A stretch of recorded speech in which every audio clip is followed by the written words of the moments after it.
Lincoln Mitchell is an expert on Eastern Europe at Columbia University. He joins us now from New York. Welcome to the program. Now, do the number of votes in this referendum make a difference at all, or is what really matters here how this referendum is interpreted, how it's used, how the results are used from here on?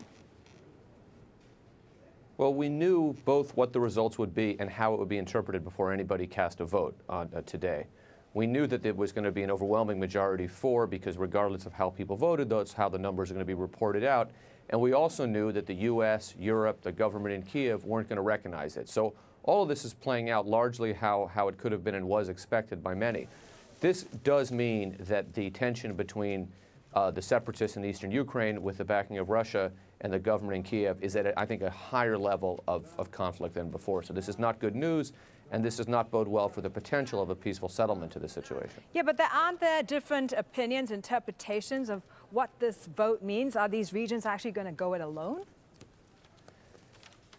Well, they're not really going to go it alone, because what does that mean? They don't have the ability to form a state. These are, a handful of districts in one or two oblasts in a big country. So they're not going to form a state. They're going to continue to try not to be governed by Kiev, and they really still are receiving pretty substantial Russian support. It's very, very hard to imagine under any circumstances this conflict happening, these separatists being emboldened to the extent that they have been emboldened without support from Russia. Do you envision a Crimean-like scenario here? It's tough to have a Crimean-like scenario here for a couple of reasons. First of all, Crimea, the Crimea that was invaded, taken over by Russia, is a distinct area of Ukraine. You can draw a line around it. Everyone knows where it is. Eastern Ukraine is much more complex. The regions we're talking about are the far eastern region of the country, but as it moves towards the west, it bleeds into kind of western Ukraine and central Ukraine, and opinion changes. So it's first of all, it's much harder to draw kind of a clear line around what regions we're talking about here. And secondly, there is much greater resistance to separatism or to moving closer to Russia in these regions than there were in Crimea. So a Crimea-like scenario would not go as peacefully or as easily, as a better word, as easily in eastern Ukraine as it did in Crimea. And I suspect the government in Moscow is aware of that as well, which is why we've seen them in recent days be a little standoffish. The chance of an invasion, last week everyone was saying an invasion is moments away, is inevitable. Well, folks in Moscow may have thought that through a little bit over the last week and realized it wasn't the wisest decision. Yeah, Putin actually asked for this vote, this referendum, to be delayed.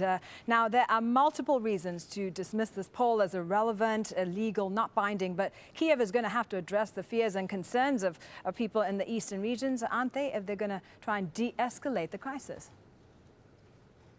Well, they're going to have to address the fears and concerns, and they're going to have to do something to address the fact that they've really lost control over this region, right? So they have to do two things at once. On the one hand, there has to be some kind of a military government response that reasserts control. And then on the second hand, there has to be a way to go to the people and say, we hear this, and we hear that there is a range of opinions, and we have to build state institutions that reflect that.